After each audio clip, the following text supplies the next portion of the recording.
Vi blev kontaktet af Horsens Kunstmuseum, som har lavet en stor udstilling med kunstneren Majbritt Boa. Installationen består af 2 værker, hvor vi har været involveret i begge 2. Det ene er et tv-tårn, der består af 37 gamle, udslidte fjernsyn, der er smidt oven på hinanden i en stor pyramideform, og som så kører med hver sin videokilde, som er små spæde billeder af vanddråber og vandløb osv., som vi har været ude at filme. Det kulminerer så med, at alle 37 skærme synkront bliver dækket af et kæmpestort vandfald.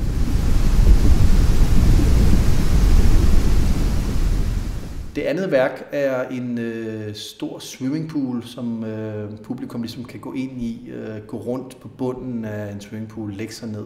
Når de så ligger ned i bunden, kigger de i princippet op i en kæmpestor projektion, som vi har lavet.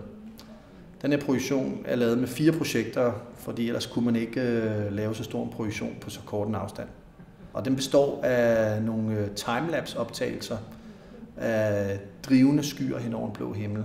Horsens Kunstmuseum forsøger at nå de unge med nogle interaktive tilbud.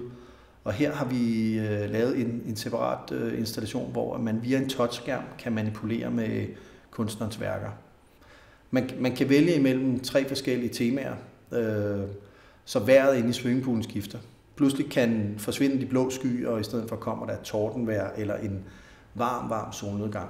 På 3 videomonitorer kan man overvåge dem, der er inde i swimmingpoolen, og se, hvordan de bliver påvirket af de interaktive valg, man foretager sig. Men det man så også kan gøre, det er, at man kan sende signalet ind på tv-tårnet, og på den måde binder man ligesom værkerne sammen, så det, der er inde i swimmingpoolen, lige pludselig bliver en del af det værk inde i tv-tårnet.